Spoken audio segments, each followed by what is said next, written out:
that happened in the aftermath, of course, of the big Double or Nothing ticket purchases and announcement reveal and that stuff, where they had announced some of their undercard talent and some of the bigger name talent that will be appearing at the Double or Nothing pay-per-view May 25th in Las Vegas.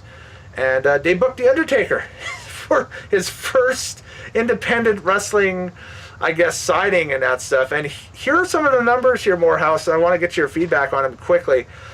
To book The Undertaker for autograph session, how much do you think that will cost you per hour if you are a business owner or a convention owner?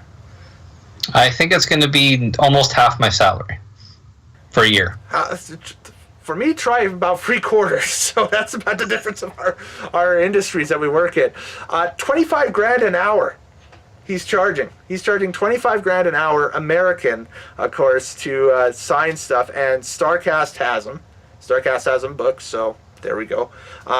It's I don't know how long he'll be at Starcast. It'll be very interesting to see, the reports coming out of it and that stuff, if they got him booked for the entire day or what's going on.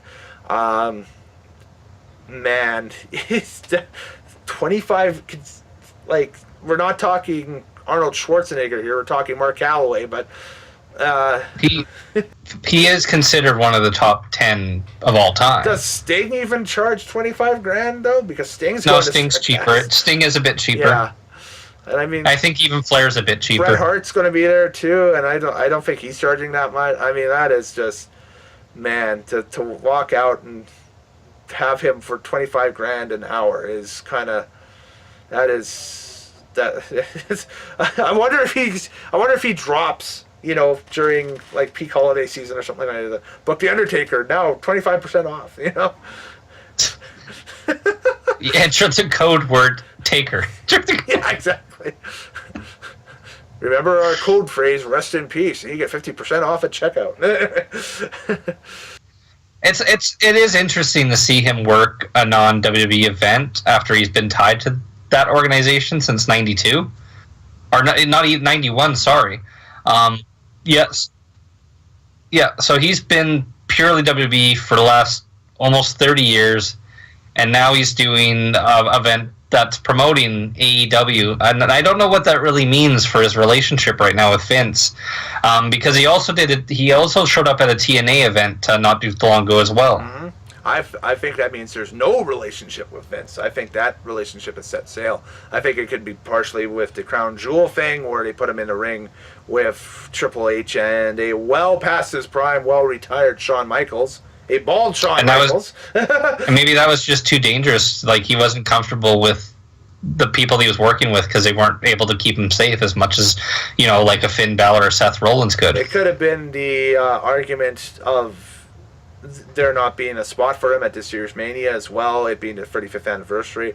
But WWE has a habit of doing that on the big anniversary cards with Undertaker. I mean, he wasn't involved on the 10th anniversary of WrestleMania. He was involved in the 20th anniversary of WrestleMania. The 30th anniversary of WrestleMania, they made him drop the streak to Brock Lesnar, which was still one of the most shocking moments I've seen live at a wrestling card anywhere that I've seen wrestling, since the beginning of time. The air disappeared from that arena. If it was an inflatable dome, the dome would go whoop like that. That's how bad it was. You can hear a pin drop in there. Oh, it was bad. It was just, the air went from the building. Like, it was one of the worst things I have ever experienced a live crowd, experience. It was just, it felt like somebody kicked you in the gut and in the nuts at the same time. It was like a gut nut kick. The interesting thing with your wrestling attendance careers, you've seen The Undertaker lose twice now at WrestleMania. Yeah. And I'm going again this year. So if he's not going to, he's just decided, he's like, oh, this guy's showing up. Okay, well, yeah, that's right. I've been to 2 WrestleManias and I've yet to see The Undertaker win. I've never thought I'd say that. Never. What are the percentage of that? I mean, I could use money. I would love to win the lottery. If I could trade that in for a lottery win, that'd be great. But I mean, like, betting against The Undertaker tonight. Exactly. I mean, WrestleMania 30 loses to Brock Lesnar. WrestleMania 33, and right when they start building him up again and that stuff, he loses to Roman Reigns. Yeah. In Orlando in the main event, and it looks like he's going to retire. And then the next year, shows up at NOLA and wrestles John Cena. It's like, whoa, okay. So I guess not. And now he's missing in action. Now he's working for the other guys. Now he's going to AEW to potentially run in on MJF. Well, I mentioned it in another podcast. I think he's going to be teaming up with Dan Spivey and Sid Vicious. They're going to do Skyscrapers versus the Elite. They're going to do a panel at StarCast, the best of the Skyscrapers, and then they'll walk out.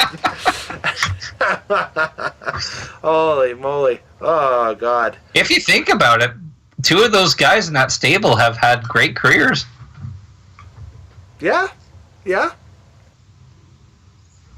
Two multiple world champion, Undertaker, and multiple world champion Sid Vicious. Yeah. There we go. That's right. And then Dan Spivey.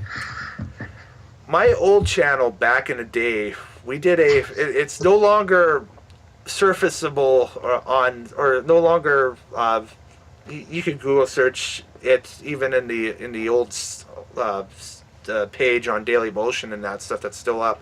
But we did a wrestling podcast at one time, I should say, that was a tribute for I think April Fool's Day one year. We did a tribute to Dan Spivey, and all we did was just play music that closely related to each gimmick that he did. So Starship for Starship Coyote, Skyscrapers, we played, I think, like their entrance music or something like that, or something about a tall building or whatever. Wail and Mercy had that music, stuff like that. Go for it. It was just wild. That was the creative thinking gone wild at that point. So yeah, don't bother Googling it, because it's not up anywhere anymore. Because that went down. Actually, that went down when we lost Blip TV.